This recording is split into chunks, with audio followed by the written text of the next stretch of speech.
Olá, nós somos do Mestrado Profissional em Saúde Única. Meu nome é Luiz Maia, eu sou docente do programa, um dos membros fundadores, e aqui do meu lado tem o professor Daniel Brandespin, que é o coordenador que me antecedeu nessa função. Nós estamos aqui hoje, né, Daniel, para falar um pouco sobre o novo edital de seleção para ingressantes em 2022. Então, é uma grande felicidade que nós temos de voltar aqui, tentar disseminar, né, divulgar a ideia dessa seleção, explicar para todo mundo, se colocar como solução para uma série de questões. E vou passar logo a bola para o Daniel para a gente começar falando aquilo que talvez seja indispensável, né? Falar um pouquinho sobre o que é a saúde única, como que a Rural chegou a essa agenda tão importante desde 2018. Quer começar, Daniel, por favor? Claro, Luiz, obrigado. Como o Luiz colocou, eu estive na coordenação do curso desde a fundação em 2018, 19, quando a gente iniciou as atividades aqui na Universidade Federal Rural de Pernambuco, e agora eu estou como vice-coordenador desse curso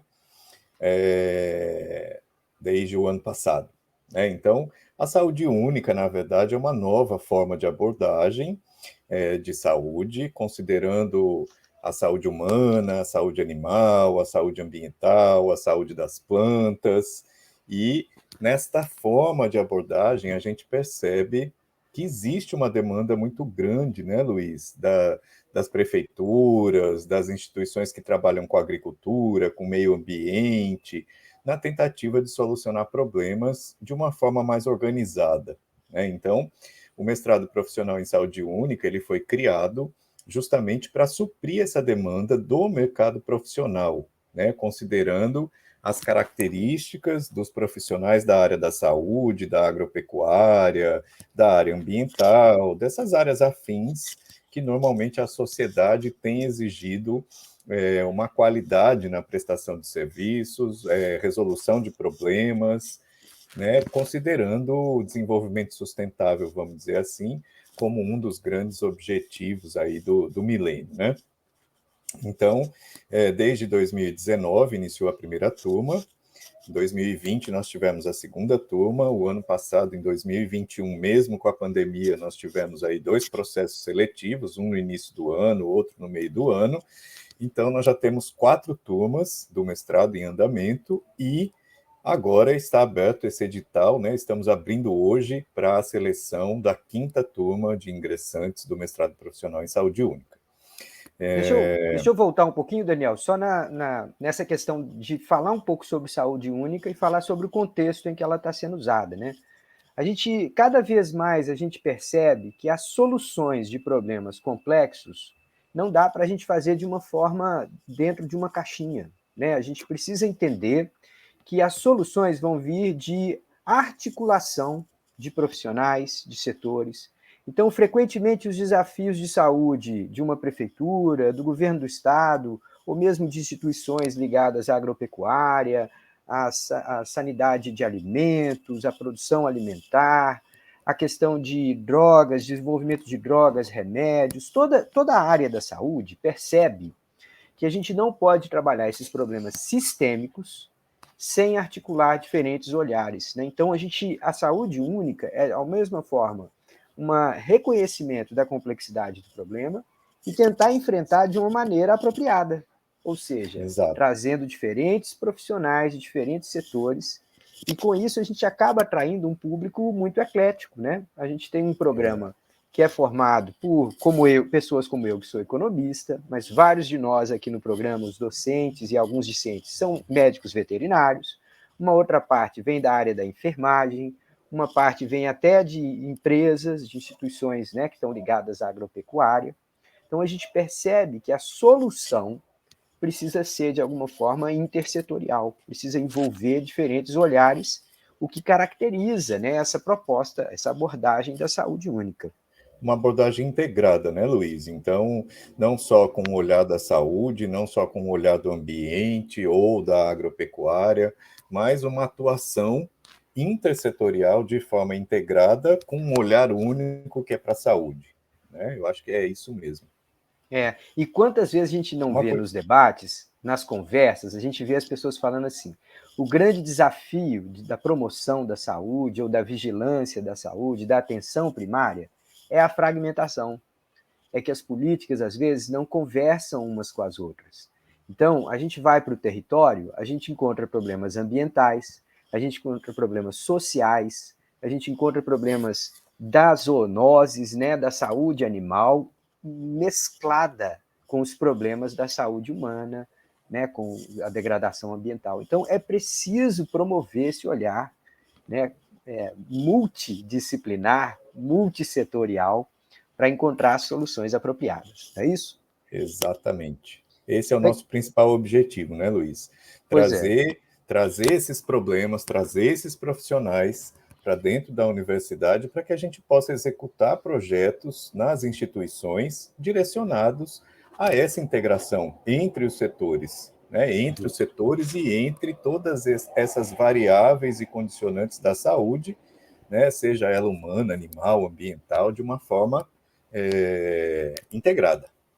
Agora vamos fazer uma palavrinha aqui sobre esse termo profissional, mestrado profissional.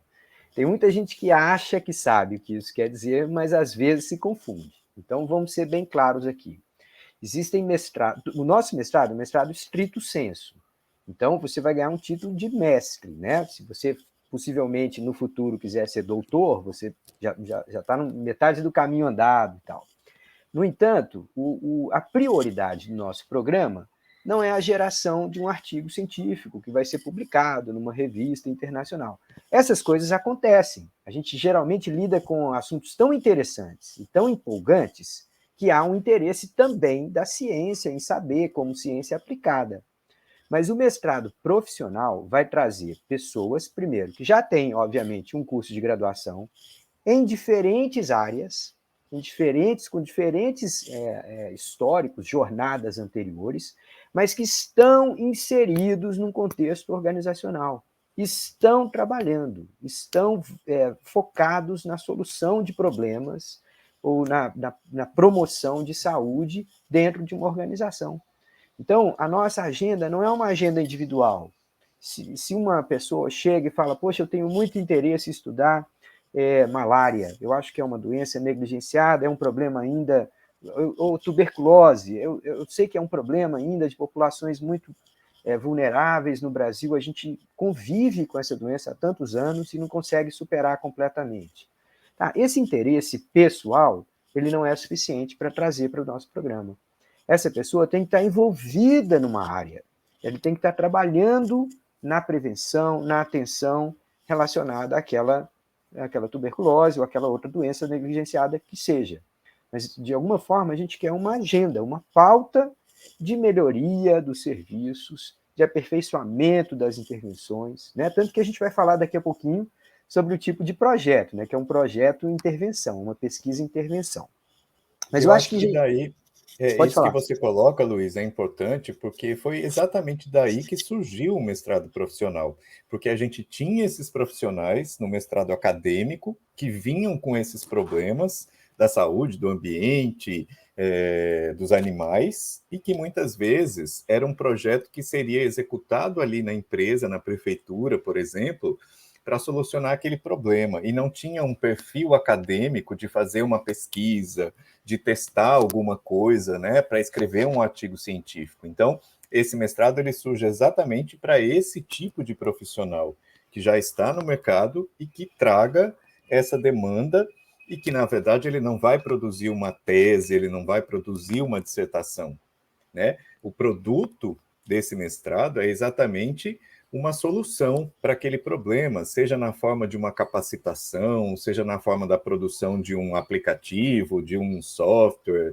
de um procedimento operacional padrão, por exemplo, um POP, ou vamos produzir aqui uma minuta de lei para solucionar aquele problema do território. Então, existem vários produtos técnicos, tecnológicos, que podem ser o produto final desse mestrado e não necessariamente uma dissertação. Né? Então, essa é a nossa característica, o que difere o mestrado acadêmico do profissional, né? Voltando àquela sua fala inicial. Eu acho que isso a gente precisa esclarecer, né? Essa diferença entre o acadêmico e o profissional. Legal, Daniel. Vamos falar um pouquinho do edital que está aberto, né? Sim, A gente claro. começou a divulgar há 2 dias atrás. A partir de hoje, sexta-feira, 4 de fevereiro de 2022, já está aberto o período de inscrições. E essas inscrições vão até o dia 4 de março. Portanto, nós temos aí aproximadamente 30 dias. O processo mesmo seletivo vai acontecer a partir de março, né? Então, vai ter uma análise de currículo, vai ter análise de projeto, vai ter uma entrevista, mas vamos começar falando um pouquinho sobre quem que é o nosso público, né? Quem que é esse, quem que a gente está querendo trazer para cá. A gente já começou a dizer um pouquinho, mas vamos só ser bem específicos aqui. A gente está chamando pessoas que estão inseridos dentro de organizações, né? O nosso mestrado é profissional, é na área de saúde, não exige que a pessoa tenha sido médico veterinário na graduação, não exige que ela tenha sido médico da saúde humana na graduação. No entanto, ele precisa estar inserido em uma organização que trabalha com a promoção da saúde, com os problemas de saúde e que, de preferência, reconheça o espaço para uma solução integrada, né? Que tenha o lado ambiental, que tenha o lado da saúde animal envolvido de alguma forma e que, obviamente, não abandone nunca o objetivo de alcançar a melhor saúde humana. Ajuda a gente aqui um pouquinho a falar, Daniel, como que esse público nosso ele é uma solução para a organização. Vamos pegar um pouquinho esse aspecto aí. Na verdade, a partir do momento em que existe esse vínculo com a instituição, né, seja a prefeitura, seja o Estado, não só na área da saúde, né, Luiz, mas nós temos aí a área da defesa agropecuária, por exemplo, né, a gente tem a agência estadual, a gente tem as regionais nos diferentes municípios do estado todo e nos diferentes estados, né, a gente tem que lembrar que esse programa está aberto não só para o estado de Pernambuco, né, nós tivemos já alunos nas outras turmas de Alagoas, temos uma aluna de Manaus, temos alunos aqui não só de Recife, mas da região metropolitana, assim como do interior, né? Então, essas instituições ligadas à saúde, à agropecuária, ao ambiente, né? Por exemplo, o IBAMA, o IPA, enfim, desde que haja, né, uma instituição para o desenvolvimento desse projeto, e como o Luiz coloca, né, não é necessário uma graduação específica. Hoje nós temos no mestrado, por exemplo, fisioterapeutas, assistentes sociais, biólogos, enfermeiros, veterinários, psicólogos, farmacêuticos,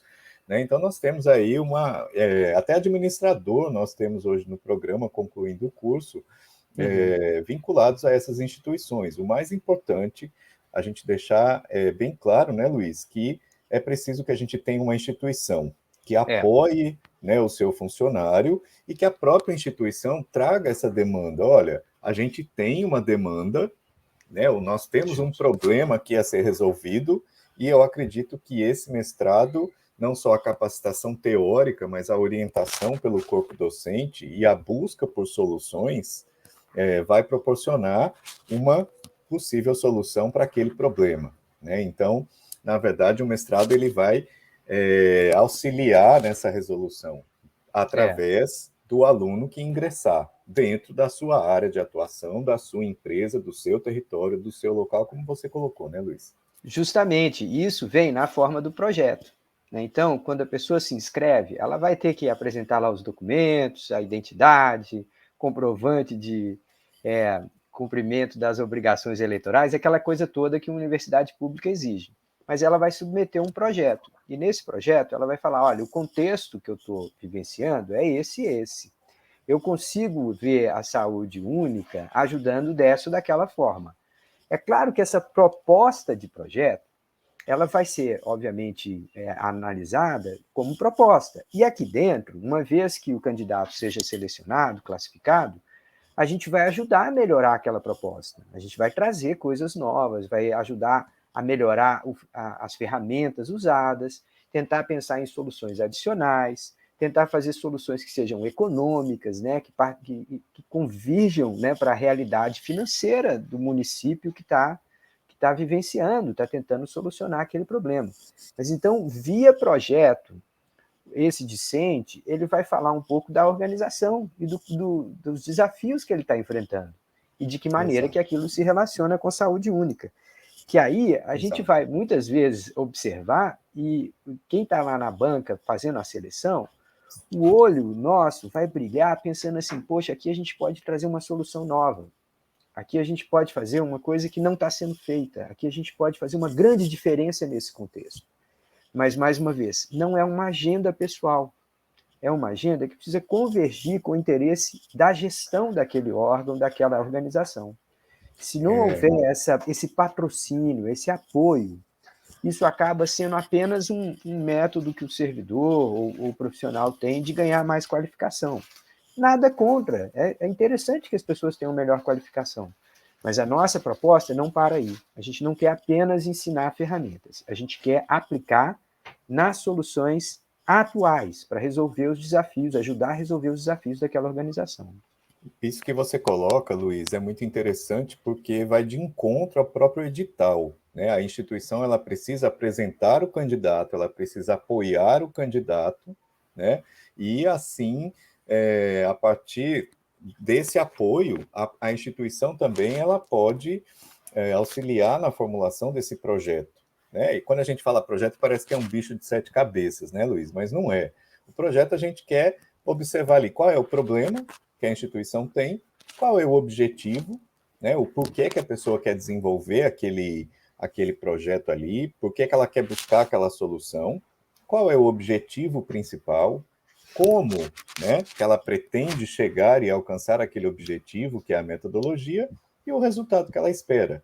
Então, ela espera diminuir o índice de uma enfermidade, ela espera melhorar a qualidade de um serviço prestado, ela espera criar uma resolução, criar uma normativa técnica. Então, é uma coisa simples, né? O edital ele vem trazendo, tem até limitação do número de páginas, está bem bonitinho ali explicado quais são os itens, né? Porque quando a gente fala projeto, a pessoa assusta. É importante que todos leiam o edital para ver que não é nenhum bicho de 7 cabeças e que necessariamente precisa desse apoio da instituição, né? No edital nós temos um anexo lá que o dirigente da instituição, o chefe né, imediato ali daquele servidor vai assinar, né, tendo ciência desse projeto, até porque a pessoa pode submeter um projeto que não seja de interesse da instituição. Então, isso que você coloca, né, está muito bem explicado no edital, porque é necessário que a instituição apoie a execução e o financiamento desse projeto, né? E quando a gente fala em financiamento, é importante a gente frisar, né? Existe um custo para a execução desse projeto, que é relativo não só à orientação do projeto em si, mas esse recurso ele volta para a instituição, porque se naquele projeto vai ser preciso utilizar tal equipamento ou tal insumo, é com esse recurso que a instituição está investindo que o equipamento, o insumo vai ser adquirido. Então, de uma certa forma, é um investimento para a própria instituição que vai ter esse retorno para a instituição. Eu acho que isso é interessante a gente colocar, né? É um projeto que é financiado, mas para onde vai esse dinheiro? Né? Esse dinheiro volta para a instituição, praticamente 80%, mais ou menos, né? 70%, não me lembro agora de cabeça, mas tá no próprio edital a gente mostra, né? Tem um modelo do plano de trabalho e da aplicação desse recurso, como é que ele vai ser utilizado. Justamente. Eu acho que é importante, né, Luiz, a gente colocar. Essa é uma ênfase muito importante, Daniel, porque muita gente pergunta assim, esse mestrado é pago. Bom, ele primeiro não pode ser pago por uma pessoa, né? Ele é um mestrado que vai envolver o dispêndio de uma empresa, de uma organização. Essa organização, seja uma prefeitura, seja uma empresa, seja o que for, essa organização vai estar contratando o projeto de intervenção, esse projeto de pesquisa e de intervenção que a gente vai fazer. A universidade, ela não faz e nem deve fazer a venda de serviços educacionais, né? A universidade pública, então a gente não está vendendo as aulas que a gente está dando, a gente não está vendendo esse processo formativo, a gente está vendendo esta agenda que uma organização traz e que a universidade vai prestar esse serviço, vai ajudar a encontrar uma solução para aquela organização. Então, é isso que está sendo pago, esse é o destino do financiamento. Então, só indo assim, em pontos bem específicos, se um determinado projeto, para executar um determinado projeto de pesquisa e intervenção, um discente, né, um ingressante, vai precisar de um computador, vai precisar de tablets, vai precisar de um determinado equipamento, com o recurso que está sendo investido para participar do projeto, esse recurso vai se converter naquele equipamento, naquele tablet, naquele computador. Então, de alguma forma, o que a gente está falando é que, além de pagar os custos da operação de uma universidade, porque a universidade também tem custos, a grande maioria dos recursos volta para financiar o próprio projeto. Esse é um ponto muito importante. E considerando isso, né, Luiz, essa necessidade de apoio e de apresentação da instituição e desse retorno, né, desse capital para a própria instituição, é preciso que se faça um convênio. Né? Então, para a execução dos projetos, o projeto só pode ser executado após o convênio da instituição com a universidade. Né? Então, esse modelo desse convênio também está anexo no edital. É importante a gente frisar que os candidatos aprovados, eles não vão ingressar agora, no primeiro semestre de 2021, 2022, eles vão ingressar somente em agosto, né, no segundo semestre. Por quê?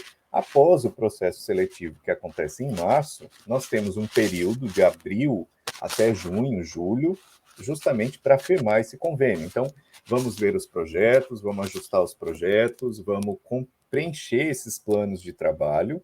Isso vai tramitar internamente na universidade, estando tudo ok, tendo não tendo nenhum problema nesses contratos, nesses planos de trabalhos, depois da análise do núcleo de relações institucionais e da Procuradoria Jurídica da universidade, o plano é assinado, o convênio é assinado, a instituição assina e o aluno vai poder ser matriculado. Então, é importante a gente frisar que realmente a matrícula só acontece após a assinatura e o ok desse plano de trabalho e desse convênio entre as instituições e a Universidade Federal Rural de Pernambuco, né, Luiz? Então, só lembrando isso, né? Às vezes a pessoa não entende, mas eu vou fazer o processo seletivo agora e só vou entrar em agosto? Exatamente, né? Porque como o objetivo maior é essa prestação de serviço para a instituição, nós precisamos firmar esse convênio. Excelente. Muito bom ponto. Daniel, antes da gente passar e falar um pouquinho aqui para terminar a nossa conversa, sobre alguns projetos que a gente fez, que a gente gostaria de mostrar como que essa coisa está funcionando na prática, deixa eu só fazer um rápido comentário aqui que eu acho que vale a pena lembrar. O nosso mestrado é um mestrado presencial, tá? Não é um mestrado à distância. Só que nós estamos no meio de uma pandemia. Então, nos últimos tempos, a gente tem feito todas as atividades à distância, as aulas, as orientações. Aqui e ali, um determinado projeto pode exigir que o professor vá até o território junto, acompanhando o pesquisador. Isso, obviamente, vai ter que constar lá no plano de trabalho. Agora, se o mestrado é presencial e existe a necessidade que a organização autorize, patrocine essa participação, é frequente também que a gente designe lá certos dias da semana em que as atividades vão acontecer. Então, no início de cada semestre, a gente se reúne com as turmas e fala, bom, o que a gente vai ter nesse próximo semestre? A gente vai ter tais e tais disciplinas, tais e tais atividades. Nós vamos concentrar essas atividades no início da semana ou no final da semana. Por quê? Porque a gente sabe que a grande maioria dos profissionais vão tentar fazer isso, ou estender o final de semana, ou antecipar o início do final de semana para se dedicar a atividades do mestrado. Né? Então, a gente sabe que todo mundo que entra no programa tem uma agenda, tem uma função, uma obrigação, uma responsabilidade nas suas organizações. Então, o nosso mestrado, ele dialoga com essas necessidades e, na medida do possível, ele vai se adequando, tá? Mas, por enquanto, durante o período de pandemia, a gente está fazendo 90% ou 99% das nossas atividades através do uso de ferramentas, do Google Meet, da vida, das reuniões online, e até aqui a gente tem conseguido superar todos os desafios da pandemia, não é isso? Bem lembrado, é isso mesmo, Luiz. Isso assim, por um lado é ruim, né? Essas atividades de capacitação, então uma disciplina, uma oficina, um evento, um simpósio, né? A gente consegue fazer online, o que tem aberto a possibilidade até para alunos de outros estados, né? Desempenhar essas atividades de capacitação e formação teórica à distância, né? Em função da pandemia. porém a gente não sabe, né? Pode ser que em agosto a situação sanitária esteja normalizada, se Deus quiser, e essas atividades realmente sejam presenciais. Então, isso que você coloca é importante, né? A Uhum. gente procura sempre concentrar numa segunda-feira, numa terça-feira, ou numa quinta, sexta, né? Porque caso, além das atividades de rotina dos profissionais, caso tenha alguém de um outro estado e que queira vir, né, ele vai ter aqui a sexta-feira, o sábado e o domingo, ou sábado, domingo e a segunda, né, para poder se deslocar e participar dessa atividade no início ou no final da semana. Acho que Excelente. era isso, né, Luiz? Vamos terminar essa conversa, Daniel, trazendo uma coisa bem palpável, assim, dando alguns exemplos desses projetos que nesses últimos 3 anos a gente tem desenvolvido, tem mergulhado, e que, de fato, assim, claro, a gente está lidando com problemas, mas a gente cada vez vê com mais esperança a possibilidade de trazer soluções para esses problemas. Então, vamos comentar aí uns 2 ou 3 desses projetos, só para o pessoal ter uma noção assim, bem palpável do que a gente tem feito, Daniel. Sim. Na verdade, apareceram várias propostas, né, Luiz? Todas muito interessantes, desde a primeira turma, a segunda, a terceira, a quarta. A terceira e a quarta que estão mais em execução. Mas eu acho que é importante a gente lembrar aqui, né? Nós não falamos ainda, mas o edital ele está disponível na página do nosso programa, né, www.pmpsu.frpe.br, e lá na nossa página, inclusive, tem um linkzinho, se você procurar ali, trabalhos de conclusão de curso. Então, a gente costuma disponibilizar todos os produtos, todos os trabalhos do programa do mestrado na página, né? Então, eu não vou falar de todos, porque eles estão disponíveis online, para acesso, né, público, todo mundo pode ver o que é que a gente vem desenvolvendo em parceria com as instituições. Mas tiveram projetos muito interessantes, por exemplo, relacionando saúde animal e saúde humana com a questão da resistência antimicrobiana, né? O uso indevido e inadequado de antibióticos em granjas avícolas, por exemplo, que pode trazer um problema para a saúde humana. Foi um projeto, inclusive, de uma empresa privada, onde o funcionário da empresa criou um aplicativo para monitorar essa utilização dos antibióticos, né, pelas granjas e a aquisição excessiva das granjas, enfim. Foi muito interessante porque através desse aplicativo hoje a empresa consegue monitorar quem está usando indiscriminadamente ou não esses antibióticos. Assim como um outro exemplo de muito sucesso foi a utilização e a criação de um aplicativo, por exemplo, que os fiscais da vigilância sanitária aqui em Recife começaram a desenvolver e desenvolveram para fiscalizar o queijo coalho, que é vendido na praia, lá pelos ambulantes, por exemplo, né? Foi uma parceria excelente da saúde com a agricultura. A Dagro foi uma excelente parceira, né? Porque eles monitoram desde a empresa registrada, a empresa que registra aquele produto, até o momento da fiscalização ali no comércio, né? Então, são esses exemplos de ações integradas, por exemplo, e com criação de um produto tecnológico, né? Um aplicativo para solucionar um problema, né, e que tem sido efetivo.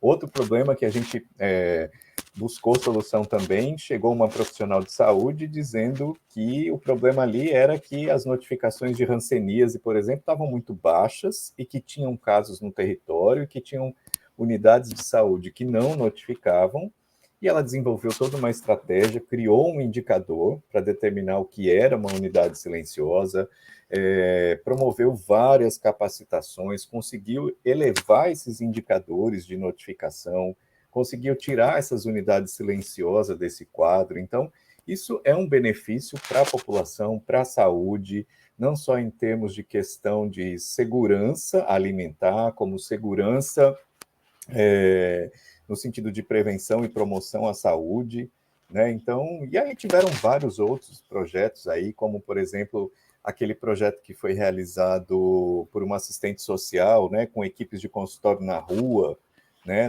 na época da Covid também, com pesquisa de determinantes ambientais. Então, a gente percebe que tem vários projetos que têm trazido essas soluções para as prefeituras. Então, todos eles estão disponíveis na página, né? Lembrando que todo o processo seletivo ele é totalmente online, né? Nós estamos aí no meio da pandemia, então não precisa trazer nenhum papel na instituição, não precisa vir até a Rural, né? O edital ele mostra os caminhos, ele é feito pelo sistema, nós temos um sistema de gerenciamento acadêmico, então todo o processo seletivo vai ser feito por esse sistema de gerenciamento acadêmico.